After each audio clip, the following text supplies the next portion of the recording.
শহীদ president Zia Rahman আবার ৩রা November Khaled Mosharraf একটি কূ করলেন। শহীদ প্রেসিডেন্ট জিয়া রহমানকে ওনার বাসভবনে বন্দী করলেন।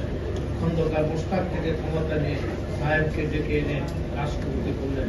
উনি নিজে নিজে সেনা প্রধান হয়ে গেলেন।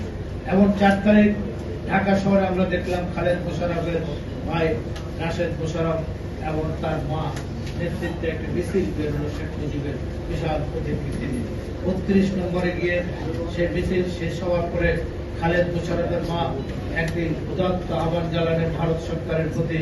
প্রয়োজন বোধে খালেদ মোশাররফকে টিকিয়ে রাখার জন্য সরকারকে ভারত সেনাবাহিনী দিলে সাহায্য করেছে।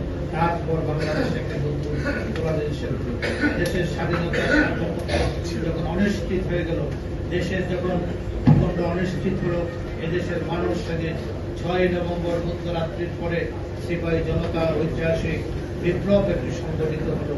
সেই বিপ্লবটি হল ৭ই নভেম্বর, মহান স্বাধীনতা বিপ্লব ও সংহতি দিবসই হলো আমরা যাকে মানি। সেই বিপ্লবের মধ্য দিয়ে সেনাবাহিনী তাদের প্রিয় নেতা শহীদ প্রেসিডেন্ট জিয়া রহমানকে মুক্ত করে নিয়ে আসে।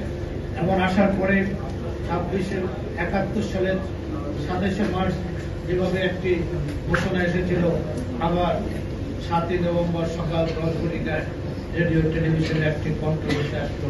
আমি জেনারেল জিয়া বলছি, সেনাবাহিনীকে ব্যারেকে ফিরে যাওয়ার জন্য বললেন, মানুষকে শান্ত হওয়ার জন্য বললেন। এখান থেকে শহীদ প্রেসিডেন্ট জিয়া রহমানের যাত্রা। কাউকে হত্যা বা কূ করে বাংলাদেশের রাষ্ট্রীয় ক্ষমতা আসে নাই। জাতির ঐতিহাসিক প্রয়োজনে স্বাধীনতার সার্বভৌমত্ব এই যুগ সন্ধিক্ষণে বাংলাদেশ, এখান থেকে জাতিকে মহেন্দ্রক্ষণে প্রবেশ করালেন শহীদ প্রেসিডেন্ট জিয়া রহমান। বাংলাদেশের স্বাধীনতা সেই রাষ্ট্রের ক্ষমতার পাদপীঠে এসে